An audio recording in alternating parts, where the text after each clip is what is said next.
Issa Rodrigues, traições que pegaram o presidente Lula de surpresa. E aí que é o ponto, porque me disseram o seguinte: ele já sabia que Davi Alcolumbre não votaria a favor e se mobilizaria contra. Isso já era dado. Davi Alcolumbre pode ter vários defeitos, mas foi sincero nesse caso. O problema é quem promete uma coisa e entrega outra. Por isso que o Palácio do Planalto está bastante crítico nas bancadas do PSD de Gilberto Kassab e no MDB de Renan Calheiros. E com os ministros, viu, Uribe? Eu escutei muito isso, que Lula não foi avisado por seus ministros da gravidade que a situação era. Que por isso que ele duvidava até o último minuto que de fato teria essa derrota histórica. E aí foram me pontuando à tarde de ontem. Falamos mais ou menos sobre isso na abertura do jornal, mas agora eu queria trazer alguns detalhes. Que ali, Lula começou a sabatina ali, analisando que poderia, de fato, o Messias ser aprovado, que tinha ali calculado até uma certa margem. No dia anterior, chegaram a falar em 49 votos, lembrando que eram preciso 41. Ontem à tarde, quando eu saí do ar ali na metade do 360, eu escutei já 44, 43, mas escutei de membros do Palácio do Planalto otimismo. Vai dar, não vai ser tão fácil assim, mas vai dar. E que aí, quando o Lula percebe que começa a dificultar, ele chama para o Palácio do Planalto, e a gente trouxe isso aqui ao vivo, o Jacques Wagner e também depois, o Jacques Wagner, lembrando, ele é o líder do governo no Senado Federal, e depois o conversa também com o ministro responsável por por essa relação entre o Congresso e o Executivo, que é o ministro José Guimarães. Mas que naquele momento que ele chama os dois para conversar, e aí, eu preciso ficar preocupado, como é que tá?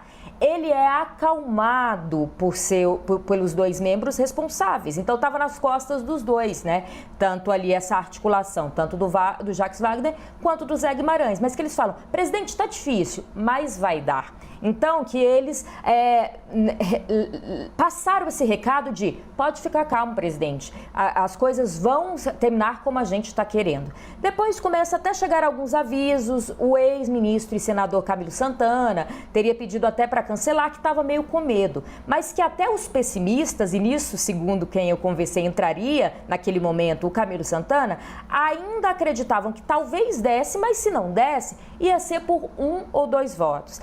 E eu queria fazer esse adendo aqui, que mais do que a derrota, o que Lula foi surpreendido foi pelo placar elástico da derrota. Faltaram 7 votos para aprovação. Em nenhum do cenário, nem o pior dos cenários de derrota, Lula teria entendido que poderia conseguir apenas 34 votos para aprovação.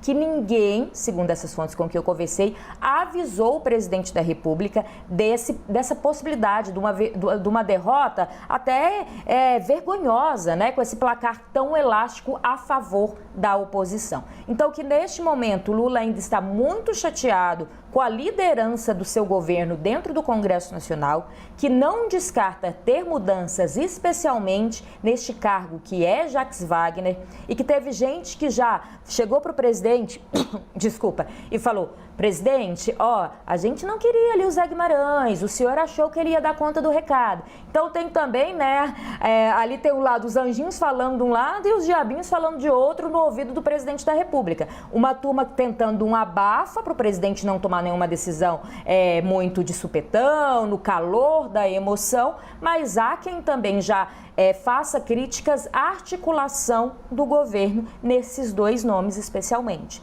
do Jacques Wagner e do ministro do Zé Guimarães. E Yuri.